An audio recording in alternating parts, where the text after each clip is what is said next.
Դուք դիտում եք առաջին լրատվականի հիմնական թողարկումը, բարի երեկո, առաջարկում եմ նախ մի քանի տողով ծանոթանալ մեր լրազամբյուղին։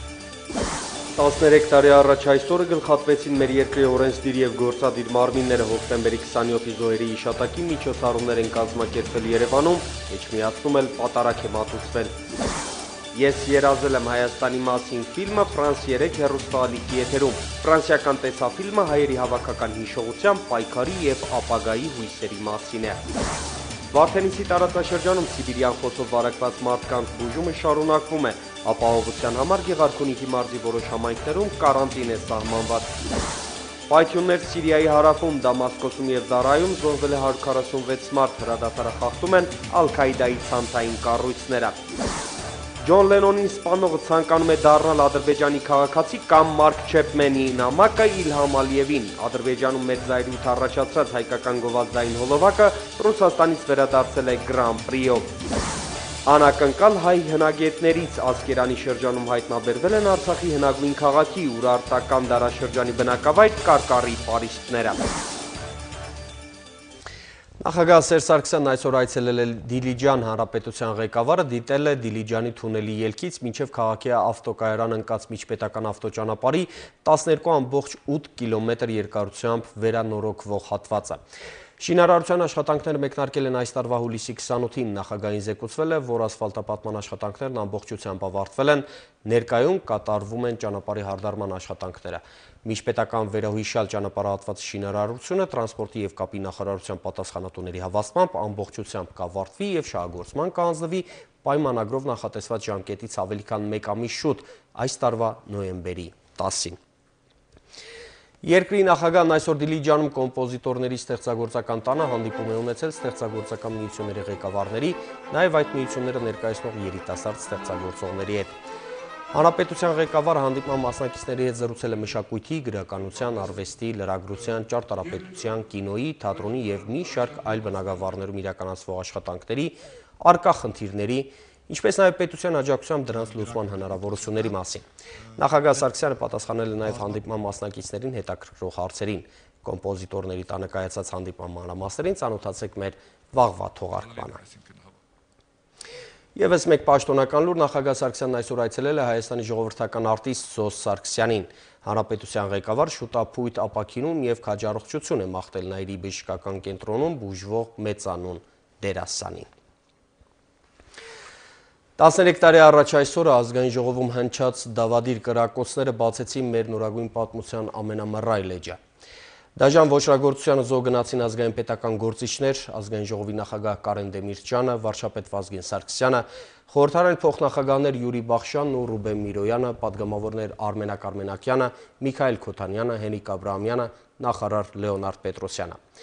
99 թվականի հոկտեմբերի 27-ի ոճերը խաթարեց անկախ պետականության տասնամյակը չբոլորած, քաղաքական ու հասարակական համերաշխության հունով շարժվող մեր երկրի զարգացման ընթացքը։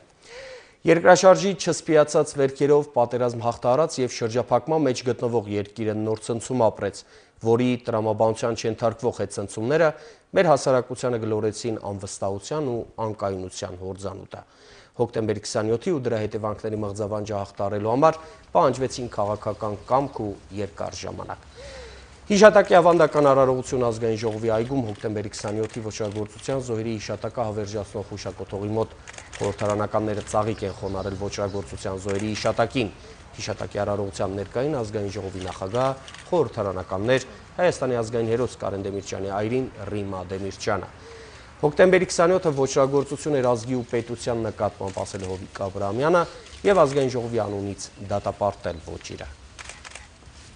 Ոչ ներելու է թե հարազատների, թե հասարակության կողմից։ Եվ պահանջը այնուամենայնիվ բացահայտելու պահանջը մնում է ուժի մեջ միշտ։ Դա միանշանակ է։ Սա ոճրագործություններ, սա ցեղասպանություններ ազգի նկատմամբ, պետության նկատմամբ եւ մենք բոլորս հավաքվել ենք եւս մեկ անգամ մեր հարգանքի տուրքը ներկայացնելու մեր զոհված քաղաքական պետական գործիչների համար։ Հայրենակիցների հոծ բազմությունները այսօր Մայր տաճարում ամենայն հայոց վեհափառի հանդիսապետությամբ Էջմիածնում խնկարկել ու աղոթել են հոկտեմբերի 27-ի ոճրագործության զոհերի հոգիների համար։ Հավատացյալներն աղոթք են բարձրացրել առ Աստված նաև հայ սպա Գուրգեն Մարգարյանի հոգու խաղաղության համար։ Հոգեհանգստյան կարգին մասնակցել են մտավորականներ, զինվորականներ եւ Արցախի թեմի առաջնորդը։ Մայրտաճարում հոգեհանգստի կարգեր խնկարկում են հոկտեմբերի 27-ի ահաբեկության զոհերի, ինչպես նաև Բուդապեշտում սպանված հայ սպայի հիշատակները։ Գուրգեն Մարգարյանի հոգեհանգստի պաշտոնը վեհափառ Հայրապետի հատուկ կարգադրությամբ էր եւ իր իսկ բարձր հանդիսապետությամբ։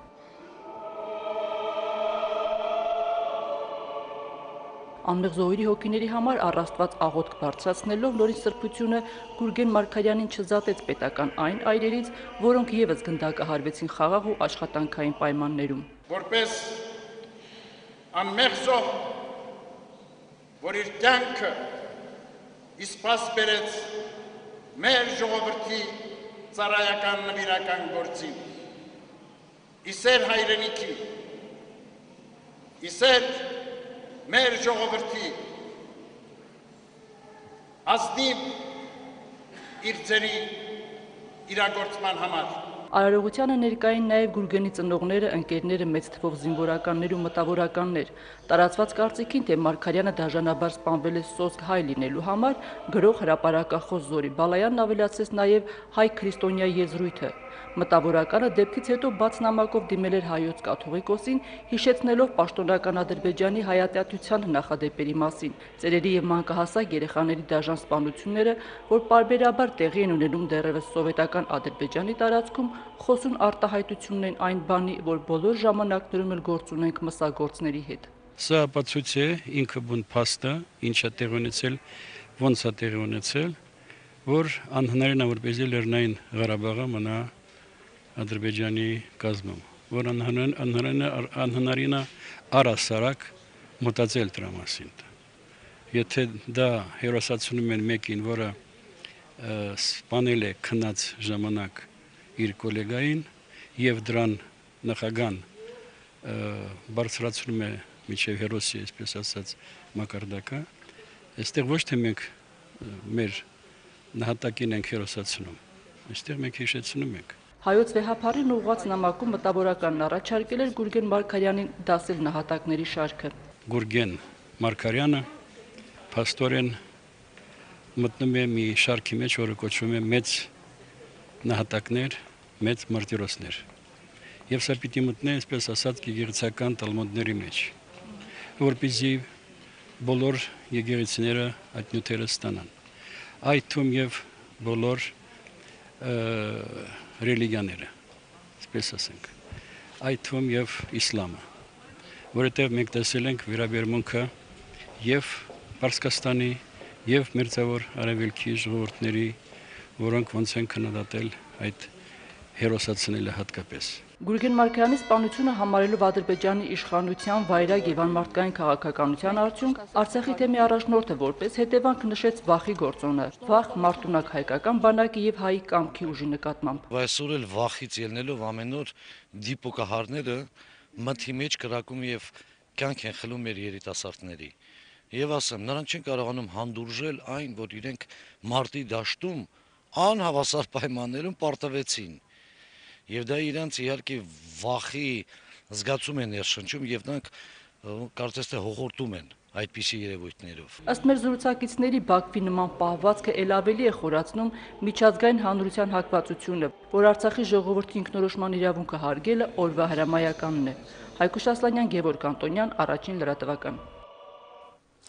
Հոկտեմբերի 27-ի նահատակների հիշատակն այսօր հարգել են նաև Պաշտպանության նախարարությունում։ Կոլեգիայի նիստի մասնակիցները մեկ րոպե լռությամբ հարգանքի տուրք են մատուցել 13 տարի առաջ կատարված ոճրագործության զոհերի հիշատակին։ Իսկ բուն նիստում քննարկվել են սպառազինության եւ ռազմական տեխնիկայի ոլորտում ձեռքբերումներին ու հետագա ծրագրերին առնչվող մի շարք խնդիրներ։ Զեկույցներով հանդես են եկել սպառազինության եւ ռազմաարդյունաբերական վարչությունների պետերը, ներկայացնելով կատարված աշխատանքն ու զարգացման ծրագրերը։ Պաշտպանության նախարար Սեյրան Օհանյանը շեշտել է, որ սպառազինության եւ ռազմական տեխնիկայի համալրման ծրագրերն էական նշանակություն ունեն մեր զինված ուժերի մարտունակության հետագա բարձրացման համար։ Սոցիալական գովազդների համաշխարհային մրցույթներում քաղաքական ենթատեքստ ունեցող հոլովակները սովորաբար դուրս են մնում հաղթող անվանակարգերից։ Ռադիովանի ստեղծագործական խմբի հոլովակը, սակայն ռուսաստանյան գովազդային փառատոնից վերադարձել է միանգամից 3 մրցանակով, այդ թվում Grand Prix-ով։ Մերոնց գովազդային արտադրանքի բովանդակությունն արդիական է, ցնցել է համացանցի նույնիսկ ադրբեջանցի օգտատերերին։ Հոլովակը պատրաստվել է ճաշակով ու բարձր արհեստավարժությամբ։ Գլխավոր դափնին շնորհելուց առաջ էլ ժյուրին բուռն քննարկումներ է ունեցել մոտ 2 ժամ։ Ինչի մասին է հայկական հոլովակը եւ արդյոք այն կնվաճի համաշխարհային այլ մրցանակներ, պատմում է Տիգրան Դանիելյանը։ Հերթական մարդասպանի անունից Ալիևին ուղղված նամակը լայն արձագանք գտավ համացանցում։ Նամակի իրական հեղինակները մերոնք են։ Ռադիովանի կրեատիվ խումբը Սաֆարովին արտահանձնելուց ու ներում շնորհելուց հետո որոշեց գոնե այս ձևով թեթևացնել զայրույթն ու գործի անցավ։ Знаю, что вы удивительно гуманный, толерантный, честный и глубоко порядочный человек. Լեգենդար լիվերպուլյան քարյակի գերաստղին սպանող Մարկ Չեմպմենը ամերիկյան բանտից նամակ է ուղղում Ադրբեջանի նախագահին, հայցելով քաղաքական ապաստան։ Ամենաազատ երկրի քաղաքացիությունը, որտեղ մարդասպաններն են անգամ ազատվում ու մեծարվում որպես հերոսներ։ Ինձ բնակարաններ ու մեդալներ պետք չեն, ասվում է նամակում։ Միայն քաղաքացիություն աշխարհի ամենադեմոկրատ եւ ազատատենչ երկրում։ Այս բովանդակությամբ նամակը մերոնք տարածում են ամբողջ համացանցով եւ շատ կարճ ժամանակում բոլորը սկսում են խոսել այս մասին, ինչից հետո արդեն նկարահանվում է սոցիալական գովազդը։ Հայ հակերները ջարդել էին ադրբեջանական մի շարք շատ հայտնի եւ կարեւոր սայթեր, առաջին հերթին հենց պրեզիդենտի սայթը, եւ առանց մեզ տեղյակ պահելու մեր այդ հոլովակները գտնվել են այնտեղ,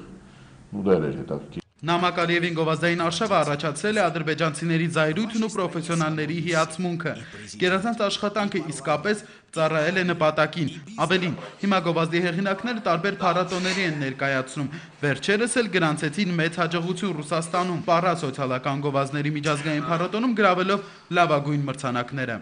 Կարող եմ ասել, որ Ռուսաստանում հենց փառատոնի ժամանակ շատ ուժեղ վեճեր էր բռնկվել հոլովակի շուրջ եւ 2 օր տևածող վեճերու ավարտ այն էր, որ մեզ շնորհեցին Grand Prix։ Վեճերի թեման հետևյալն էր, ժյուրիի մի մասը կարծում էր, որ հոլովակն ավելի շատ քաղաքական բնույթ ունի եւ ճիշտ չի լինի մրցանակը շնորհել հենց այս աշխատանքին, բայց գովազդում հնչող օբյեկտիվ կարծիքն ու փաստերն ավելի ուժեղ գտնվեցին։ Հայ պրոֆեսիոնալների գերազանց աշխատանքը միանգամից 3 մրցանակի արժանացավ։ Վլադիսլավը եւս այդ ժյուրիի կազմում էր եւ հիմա Հայաստանում Պոպոկ գովազդային միջազգային Երևանյան փառատոնի ժյուրիում է։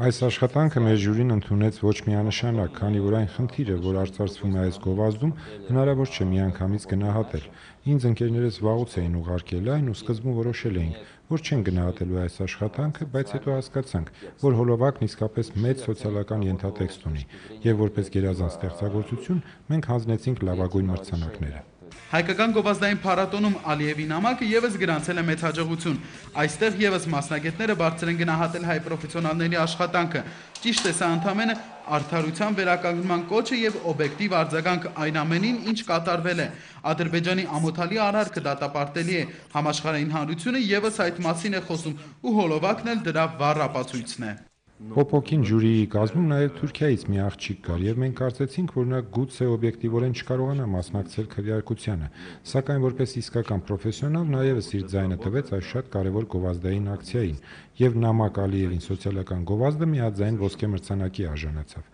Առհասարակ այդպիսի անարդարության դեմ պետք է պայքարել եւ սա պայքարի հրաշալի օրինակ է։ Հայկական սոցգովազդի հաղթարշավը շարունակվում է։ Հենց Տոմսկի փառատոնում գովազդը նաև 50,000 ռուբլի, այսինքն 600,000 դրամ է ստացել։ Հեղինակները որոշել են այդ գումարը ամբողջությամբ փոխանցել Գուրգեն Մարգարյանի ընտանիքին։ Տիգրան Դանիելյան, Կարեն Գրիգորյան, Առաջին լրատվական։ Ճանապարհային ոստիկանությունում տեղի ունեցած խորհրդակցությանն այսօր նշվել է, որ համակարգի աշխատակիցների ջանքերով հանցագործություններ են բացահայտվել, կանխվել է ինքնասպանության փորձ, իրենց պարտականությունների մեջ թերացած մի շարք ճանապարհային ոստիկաններ ազատվել են զբաղեցրած պաշտոններից, տեղափոխվել այլ ծառայություններ ու ենթարկվել կարգապահական տույժերի։ Փոխոստիկանապետ Սաշա Աֆյանը ճանապարհային ոստիկանության պետին հանձնարարել է զեկուցագիր ներկայացնել տույժեր ստացած աշխատակիցների հետագա ծառայության նպատակահարմարությունը ոստիկանության պետի մոտ քննարկելու համար։ Ձեր մեջ նստած են կարծրատիպը ձեր մոտից չկարողացաք դուք անել, շարունակում եք կանգնացնել խախտում չկատարած տրանսպորտային միջոցների։ Քաղաքացու հետ նորից չեք կարողանում նորմալ շփվել։ Բացառիկ կերպով մենք չենք բացատրում վարորդի կատարած խախտումը։ Ձեր ծառայական մեքենաներով տրանսպորտային միջոցառ կանգնացնում եք, մեքենայով գնում եք առաջն եք կանգնում։ Արձանագրությունները կազմում եք որտեղ պատահի, ոնց պատահի։ Մեքենայի մեջ գլուխներդ եք մտցնում մեքենաների պատուհաններից ներս կամ այդ տրանսպորտային միջոցը, որը խախտում է կատարել, նստում եք դրա մեջ եք արձանագրություն կազմում։ Գնում ենք պահվում ենք միտեղ 40-ի նշանը դրած է, չի երևում, վարորդը գալիս է այդտեղ խախտում անում, մետես բռնում արձանագրությունը կազմում է։ Եվրոպան այսօր տեղափոխում է ժամացույցի սլակներ եվրոպական 16 պետություններում, այս գիշեր ժամացույցի փոքր սլակը 1 ժամով հետ են պտտելու։ Ֆրանսիայում, Մեծ Բրիտանիայում, Բելգիայում, Գերմանիայում, Ավստրիայում ու ևս 11 պետություններում ամառայինից անցնում են ձմեռայինի ժամանակին։ Այդ պարագայում տարբերությունը Հայաստանից հետ կլինի 3 ժամ։ Միացյալ Նահանգներում ժամային գոտին ևս կփոխվի, բայց նոյեմբերի 4-ից։ Համաշխարհային բանկի և միջազգային ֆինանսական կորպորացիայի կողմից օրերս հրապարակված Doing Business 2012 զեկույցի համաձայն Հայաստանն իր դիրքերը բարելավել էր 18 կետով։ 44 կետով էլ առաջընթաց է արձանագրվել հարկերի վճարման ցուցանիշով։ Ցուցանիշը հաշվարկելիս հաշվի են առնվել հարկերի վճարման ընդհանուր թվաքանակը, վճարման մեթոդը, հաճախականությունը, ներկայացման համար ծախսվող ժամանակը եւ այլն։ Առաջընթացը տեղի է ունեցել վճարումների եւ ժամանակ բաղադրիչներով։ Իդեպ համաշխարհային տնտեսական ֆորումի վերջերս հրապարակած զեկույցի համաձայն ևս Հայաստանը բարելավել է իր դիրքը հարկման չափը եւ ազդեցությունը ցուցանիշով բարձրանալով 20 կետով։ Տեղեկատվական տեխնոլոգիաների ներդրումը հարկերի վճարման համակարգում եւ շարունակական բարեփոխումներն իրենց արդյունքը տվել են։ Doing Business 2013 զեկույցը Հայաստանում հարկերի վճարման ցուցիչով արձանագրել է միանգամից 44 կետով առաջընթաց։ Բարելավելով դիրքը Հայաստանը 185 երկրների շարքում հարկերի վճարման թափանցիկությամբ եւ մատչելիությամբ դարձել է 108-րդը։ Արդյունքում այս ուղղություններով արձանագրված աճը բերել է ընդհանուր նաեւ Հայաստանի Հանրապետության դիրքի էական բարելավմանը։ Մի քանի տարի շարունակ Պետեկամուտների կոմիտեն մեկ պատուհանի միջոցով ու տեղեկատվական տեխնոլոգիաների կիրառմամբ ձգտում է ավտոմատացնել հարկերի վճարման գործընթացը, կրճատել պահանջվող փաստաթղթերի քանակը, նվազեցնել տեսուչների եւ հարկ վճարողների շփումը, ինչից էլ ծագում էին հիմնական կոռուպցիոն ռիսկերը։ Այդ ձգտումն արդեն կոնկրետ թվային պատկեր ունի, որ չի վրիպել Doing Business-ի տարեկան զեկույցը կազմող փորձագետների աչքից։ Համակարգի ներդրման առաջին տարում 3900 տնտեսվարող է իր հարկային հաշվետվությունը ներկայացրել էլեկտրոնային եղանակով։ Այդ ցուցանիշը կրկնապատկվել է անմիջապես հաջորդ տարվա առաջին 9 ամիսներին, իսկ դա էլ կրկնապատկվել է այս տարվա առաջին 5 ամսում։ Սա միակ ցուցանիշը չէ, որ վկայում է տնտեսվարողների համար հարկային տեսուչների հետ ոչ անմիջական էլեկտրոնային շփման եղանակի նախընտրելիության մասին։ Գործարարներն ավելի ու ավելի շատ են սկսել նաև գործարքների կայացման ժամանակ նույն էլեկտրոնային եղանակով ավելացված արժեքի հարկի հաշիվների դուրս գրումն, ինչն անմիջապես ու մեխանիկորեն արտացոլվում է նաև հարկային մարմինների բազաներում, այդպիսով պետության համար առավել տեսանելի դարձնելով ֆինանսական հոսքերը։ Տարիներ շարունակ այս տեղեկատվությունները հարկվճարողները ստիպված են եղել ուրեմն պետական եկամուտների ներկայացնել հաշվետվությունների տեսքով, իսկ հիմա արդեն ուրեմն իրենք անում են իրենց գործողությունները, կատարում են ուրեմն պայմանագրեր, աշխատում են իրենց բիզնես գործընկերների հետ, իսկ պետական եկամուտների կոմիտեն այդ տեղեկատվությունը ստանում է ավտոմատ։ Բարելավման ենթակա այն քիչ կետերից մեկը, որ նշեց կառավարության ղեկավարը, մաքսային համակարգի հետ է կապվում, սակայն պետեկամուտների կոմիտեում շեշտում են, իրենց մոտ ընթացակարգերն այնպիսին են, ինչպես աշխարհի լավագույն փորձն է հուշում, թե արտահանման, թե ներմուծման ժամանակ գործարարից մաքսային ձևակերպումների համար ընդամենը 3 փաստաթուղթ են պահանջում։ Ձևակերպումներն էլ անում են 1 օրում եւ չեն մոռանում ընդգծել, այդպես է նաեւ գործարարությամբ զբաղվելու առումով դրախտային երկրում, զեկույցի կողմից տարիներ շարունակ լավագույնը ճանաչվող Սինգապուրում։ Մնացած փաստաթղթերը մաքսայինի հետ կապ չունեն եւ իրենք ըստ էության կրճատելու այլևս ոչ մի փաստաթուղթ չունեն։ Մաքսային ցուցիչների մասով բոլոր պարտավորությունները կատարված են եւ չկա մեկ գործողություն, որը չի համապատասխանի միջազգային լավագույն փորձին։ Կոմիտեում նաև նշում են, որ մաքսային համակարգում եւս բարեփոխումները շարունակվում են արդեն մի քանի տարի եւ դրանց արդյունքներն ամենայն հավանականությամբ կարտացոլվեն առաջիկա տարիների զեկույցներում։ Ամեն դեպքում Եվրամիության Twinning ծրագրի հետ համատեղ նաև Հայաստանի մաքսային ընթացակարգերը ներդաշնակեցվում են Եվրամիության չափանիշերին։ Արմինե Ուդումյան, Կարեն Գրիգորյան, Առաջին լրատվական։ Լոնդոնյան օլիմպիական խաղերում Հայաստանի մարզիկների ելույթների հետ կապված ազգային ժողովի պատգամավոր Լևոն Մարտիրոսյանի գնահատականից հետո եղած արձագանքների մասին այսօր մեկնաբանություններ է ներկայացրել հենց ինքը պատգամավորը։ Վերջերս որոշ շրջանակներ շարունակեցին իրենց արշավի իմ դեմ, կրկին որպես խոսափող ընտրելով մեր վաստակավոր մարզիկներին, ասել է Լևոն Մարտիրոսյանը, հիշեցնելով, որ մի քանի օր առաջ ազգային ժողով կառավարություն հարցպատասխանից հետո հարցադրում է արել կառավարությանը, թե որն է պաշտոնական գնահատականը Լոնդոնյան օլիմպիական խաղերում Հայաստանի հավաքականի ելույթին։ Որոշ անհեռատես շրջանակներ ինձ արհեստականորեն ներքաշեցին այս ոլորտի խնդիրների մեջ։ Ես ուզում եմ նրանց ասել, որ կամ թող հանդարտվեն եւ արհեստական շոուներ չկազմակերպեն, որին միայն մեկ տեսախցիկ է լինում, կամ էլ չզարմանան իմ որպես ազգային ժողովի պատգամավորի հետևողականությունից, ասել է Մարտիրոսյանը։ Սպորտն ըստ նրա ֆինանսավորվում է պետության կողմից եւ հայաստանցի հարկատուները շատ լայն իրավունքներ ունեն իմանալու ինչի վրա եւ ինչպես են ծախսվում իրենց գումարները սպորտում, ինչպես եւ ցանկացած այլ բնագավառում։ Փառք ու պատիվ բոլոր այն մարզիկները, ովքեր երբևէ, այդ թվում նաև վերջին օլիմպիական խաղերում մեր երկրին մեդալներ են պարգևել եւ բարձր են պահել մեր հայրենիքի պատիվը։ Այս մարդկանց մասին չի խոսքը։ Եվ ընդհանրապես մարզաշխարհի մասին չի խոսքը։ Խոսքը ընդամենը մեր հավաքանի ընդհանուր առմամբ ելույթի մասին է, որը նույնիսկ մեր ցանկության դեպքում դժվար է անվանել բավարար։ Համեմատության համար մեր տարածաշրջանի երկրներից Վրաստանը շահել է 7 մեդալ։ 1 ոսկի, 3 արծաթ, 3 բրոնզ։ Ադրբեջանը շահել է 10 մեդալ,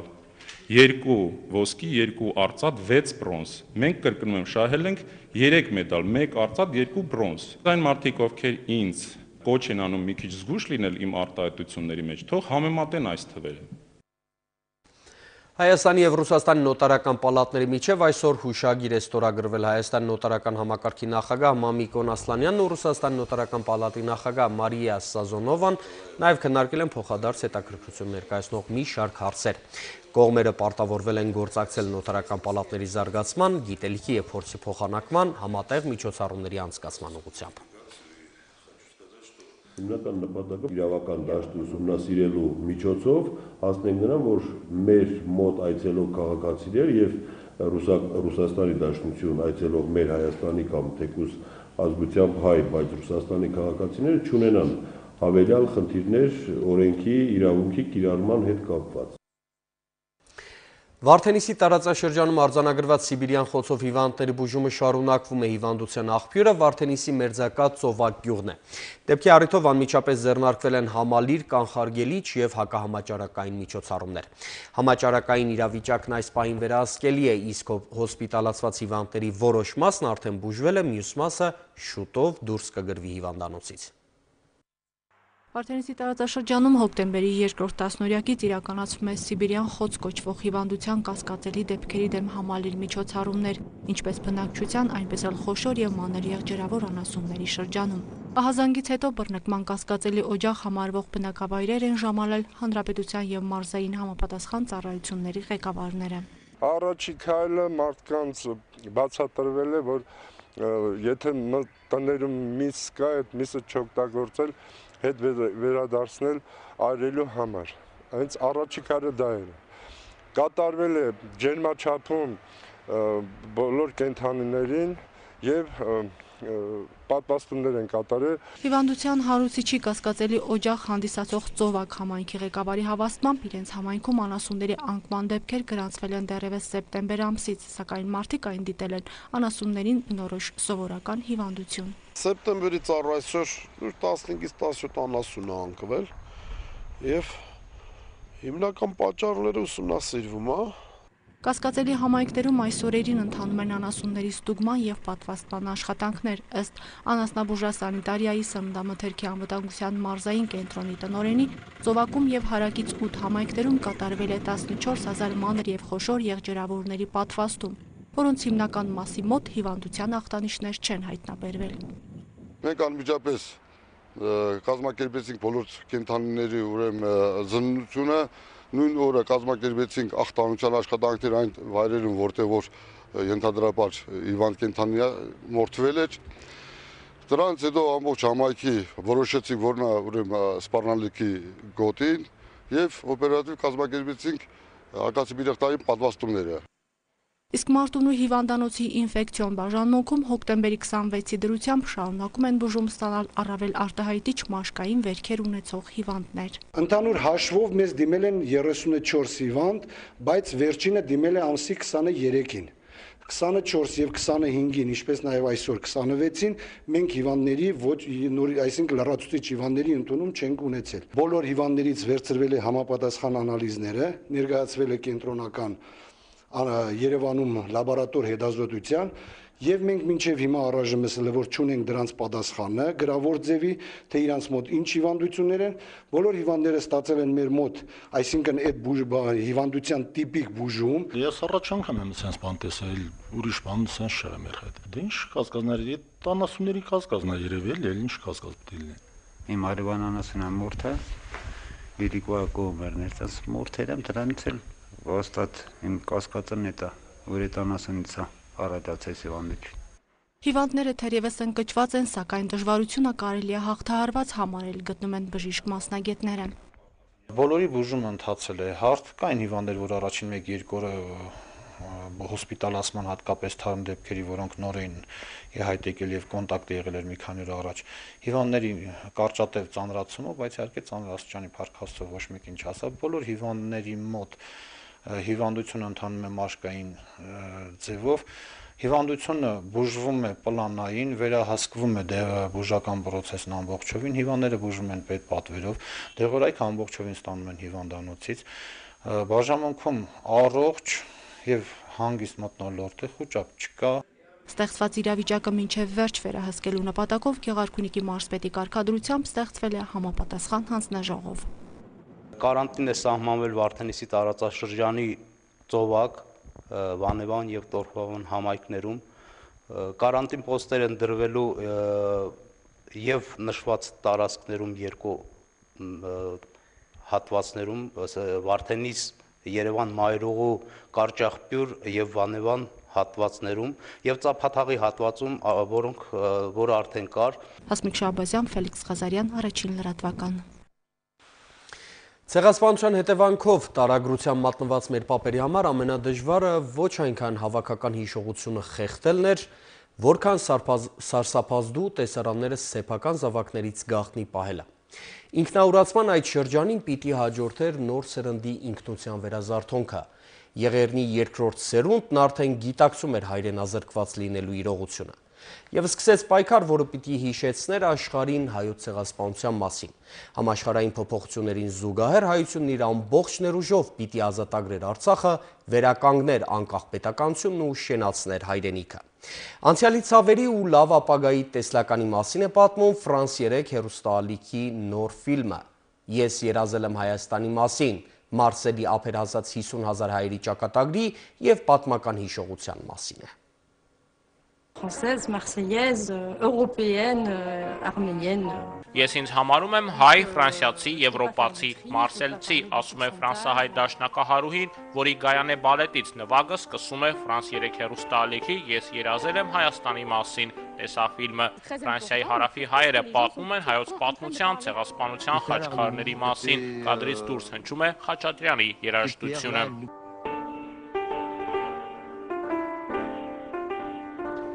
105-ամյա Օվսանա Կալուստյանն իր մեջ խտացնում է հայ ժողովրդի նորագույն պատմությունը։ 1915 թվականին նա 7 տարեկան էր։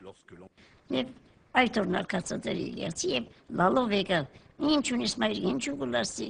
Դեր հայր ծամուցում ռաբոր 3 օրվա մեջ ադապազարի հայությունը Բիդի բարբվի։ Պատմաբան Կլոդ Մութաֆյանը շեշտում է, որ առաջին աշխարհամարտը շատ հարմար ժամանակաշրջան էր երիտուրք չարագործների կողմից հայերի ջարդը կազմակերպելու համար։ Պատմաբան Ժակ Ուլուսյանի հաշվարկով 1921-22 թվականներին Մարսել են եկել 50,000 հայեր։ Շատերն էլ գնացին Վալանս, Լիոն, Փարիզ։ Եղեռնը վերապրածների մի մասը իրենց ընտանիքում չէին ուզում պատմել գլխներով անցածը, նշում է տեսաֆիլմը։ Մեր ծնողներն իրենց ընտանիքի անդամներին կորցրել են ցեղասպանության ժամանակ, երբ հարցնում էինք պատմությունները, ոչինչ չէին ասում, ասես փորձում էին իրենք էլ մոռանալ, իսկ մենք ապրում ենք ու պետք է թուրքերին ցույց տանք, որ ապրում ենք, որ կանք։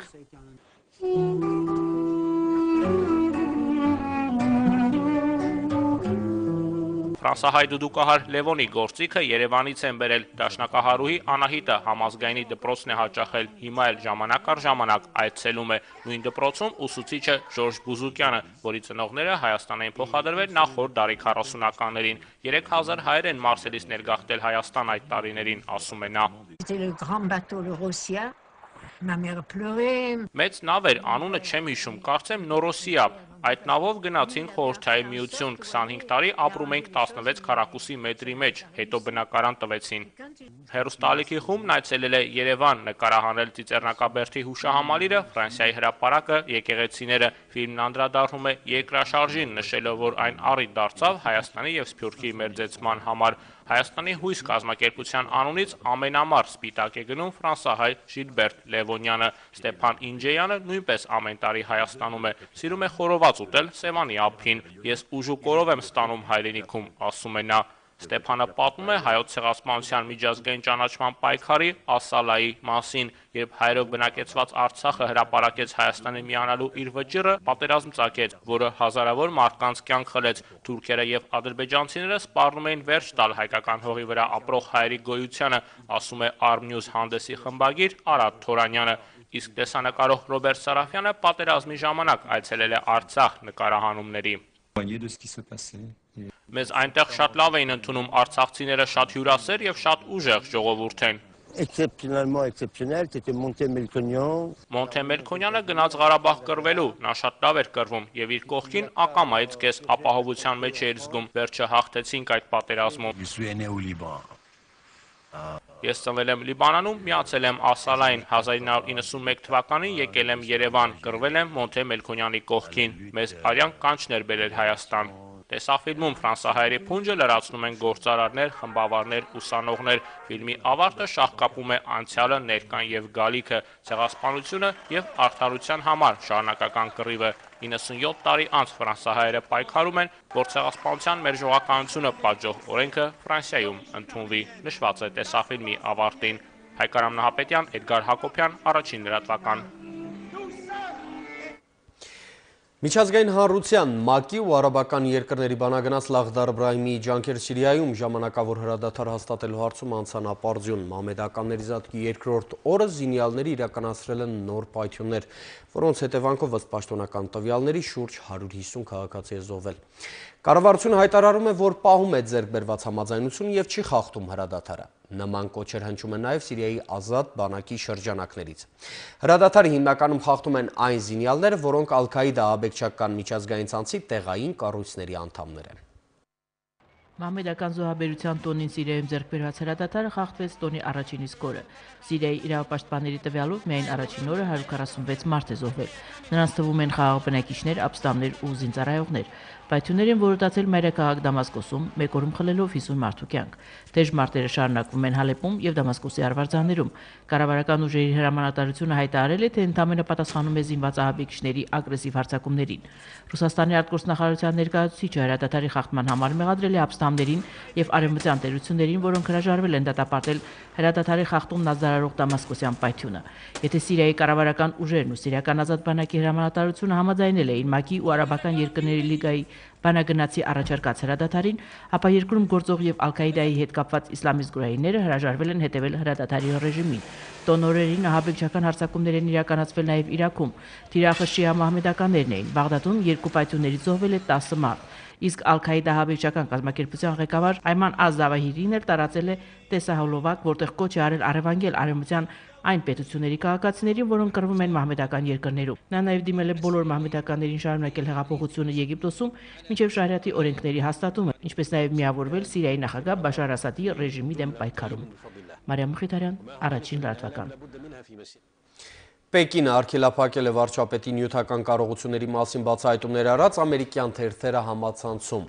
Սենդի Փոթորիկը նոր ավերածություններ է գործում Կարիբյան ավազանում, Ուկրաինայում էլ պատրաստվում են խորհրդարանական ընտրությունների։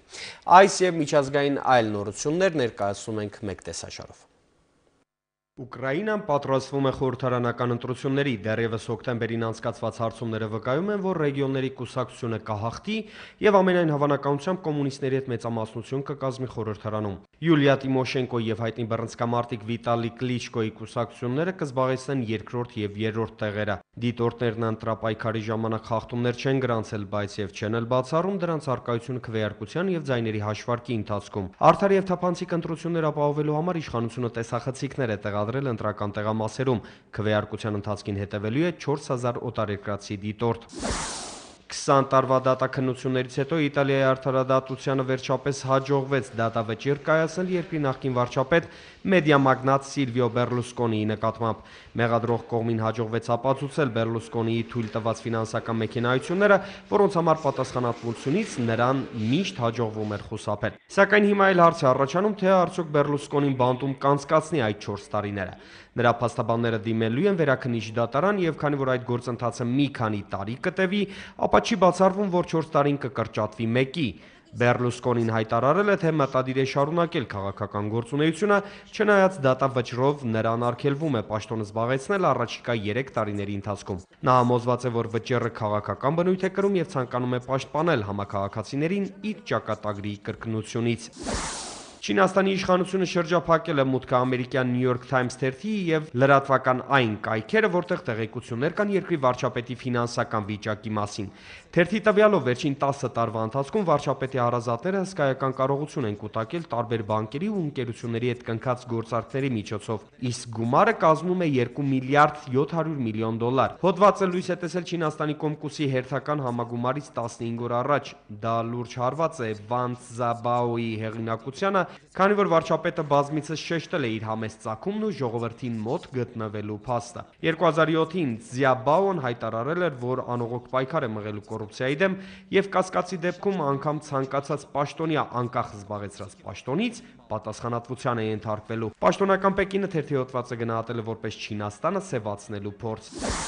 Եվ Կարիբյան ավազանի կղզիներում ավերածություններ գործելուց հետո Սենդի անունը ստացած փոթորիկը մոտենում է ամերիկյան Ֆլորիդա նահանգի ափերին։ Վերջին տվյալով Կուբայում, Ջամայկայում, Հայիթիում եւ Բահամյան կղզիներում Սենդին խլել է 38 մարդու կյանք։ Այս պահին Ֆլորիդայի ափերին մոլեգնում են հսկա ալիքները, անձրևն ու ուժեղ քամին։ Օդերևութաբանները կանխատեսում են, որ առաջիկա օրերին Սենդին կմիավորվի հանդիպակաց սառը հոսանքներին եւ նոր ուժգնությամբ կգրոհի Ամերիկայի բոլոր արևելյան նահանգները։ Իշխանությունները հայտարարել են արտակարգ դրություն, իսկ բնակչությունը Ֆլորիդայից մինչև Նյու Յորք մեծ ծավալի առաջին անհրաժեշտության ապրանքների գնումներ է կատարում։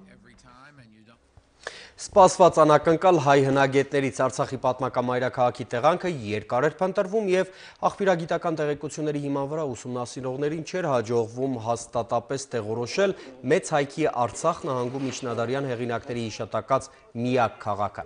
Նրա մասին առաջին հիշատակումը կատարել է արաբ աշխարհագրագետ Իբն Խորդադ Բեհը, գիրք ճանապարհների եւ թագավորությունների մասին երկի ճանապարհ դեպի Հայաստան գլխում։